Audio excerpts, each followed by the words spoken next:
you know, working from home and the lack of clarity of work and non-work, it started to affect not only our sense of balance and separation, but actually our sleep patterns too.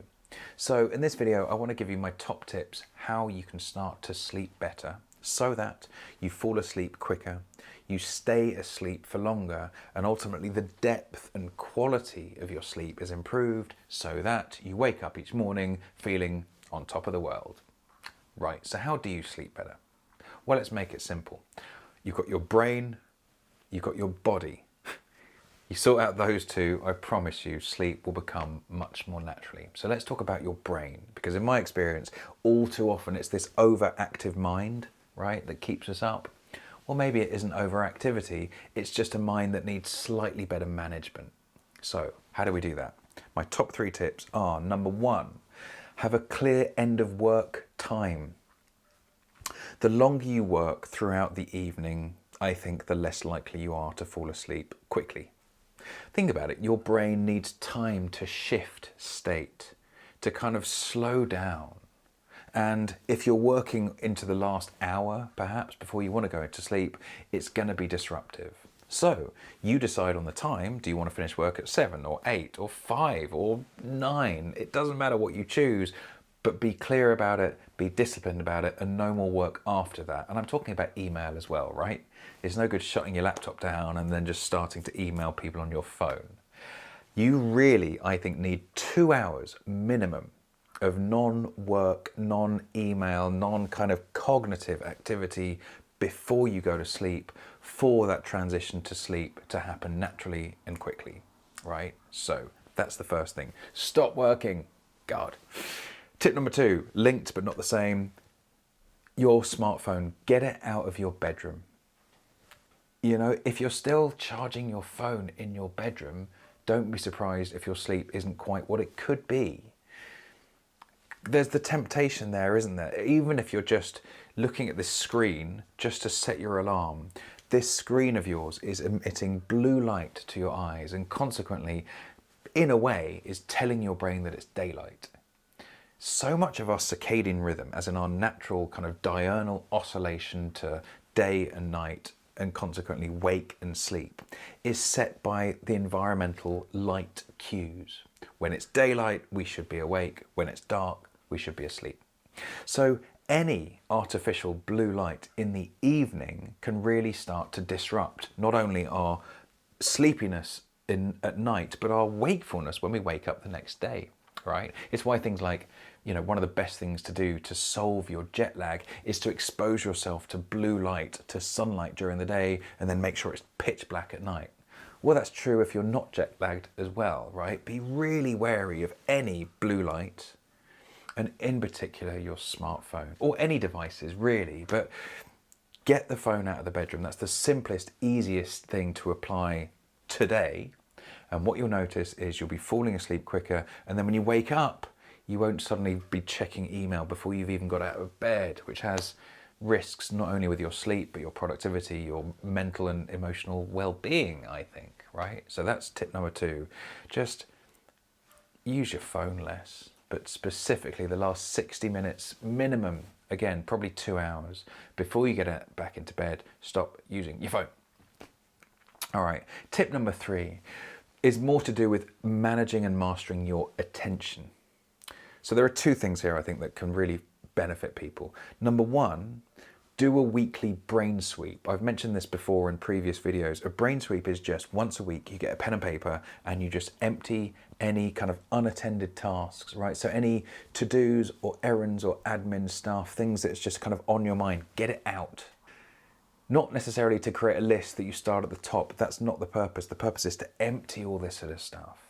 Because I don't know if you've ever had this, that, you know, you've got a busy day and then it's only when your head hits the pillow that you get this surge of, oh, I haven't sent that birthday card and there's that thing I've got to do tomorrow that's not in my calendar. You need to preempt that, and simply a kind of a purge of things that are in your mind and not yet anywhere else. That's the solution.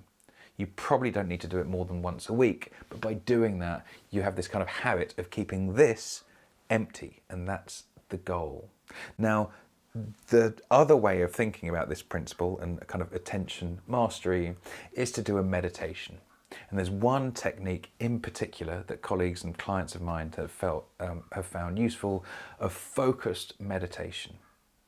And all you need to do is, as you're in bed now, if you find that your mind is still a bit too active, just to start to count your breath in cycles of 1 to 21, right? That's all it is, a focused meditation. And as you're counting your breath, you're kind of preventing your mind being distracted by other stuff that would eventually inhibit your sleep.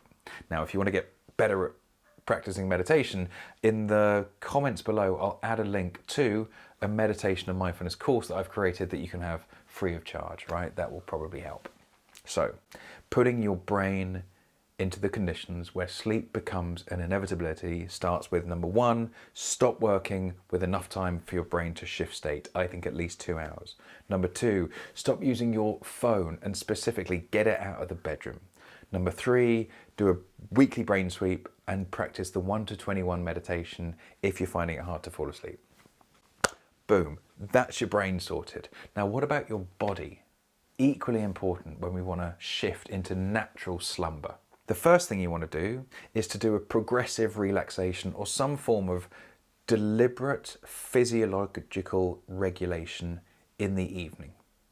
What you're trying to do is you're trying to lower your cortisol levels and your adrenaline levels, right? Very natural kind of hormones and biomarkers that often correlate with stress, but actually are just a kind of natural internal markers that, especially if you felt a bit anxious or you've had a busy day or you just had a lot on, which probably describes most of our experience, it makes sense to deliberately shift state to parasympathetic dominance. That's basically what you're going for. And the best way to do that is to do a relaxation exercise.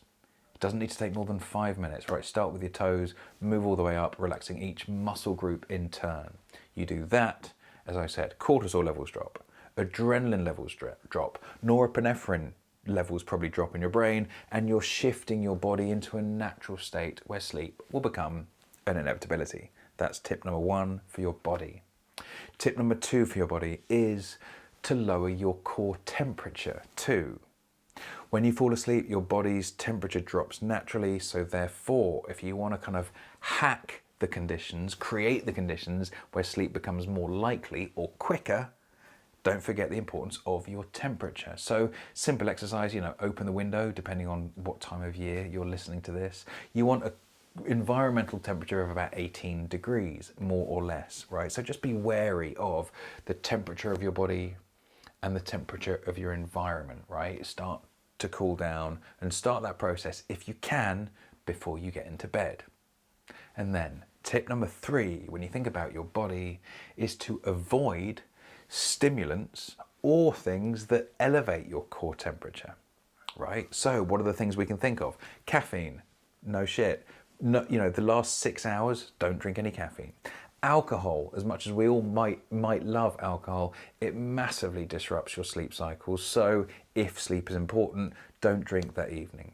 What else? Exercising too late. Well, that can start to increase your core temperature and consequently delay sleep onset. Even eating food too late can have a similar effect, right? As you start to digest, your core temperature tends to go up and consequently that can get in the way of your sleep. See, it's quite simple stuff. Quick recap of the body. You've got lower your cortisol and adrenaline. You do that through a progressive, deliberate, kind of conscious relaxation of your body. Meditation and mindfulness do that very well too. Tip number 2, lower your core temperature. Bring it down, right? The minute you start doing that, you're kind of putting your body in a natural state of slumber. And then tip number 3, kind of obvious, but avoid stimulants, but not just the stimulants that we kind of know of, but things that elevate your core temperature. See, it's kind of simple. Put your brain in the right state, put your body in the right state. If you do that, I kind of promise that you're sleeping better because you're falling asleep quicker, you're probably staying asleep for longer, and consequently, naturally, I hope, you'll get more sleep, but better sleep. And again, I hope you don't need me to tell you, you know what the goal is, right? You want between 7 and 9 hours sleep, but if you want an average, you're going for 8. Any less than 8 hours, and unfortunately, your brain won't be performing as it probably could, and your body probably won't be healing as well as it could. So this stuff is important.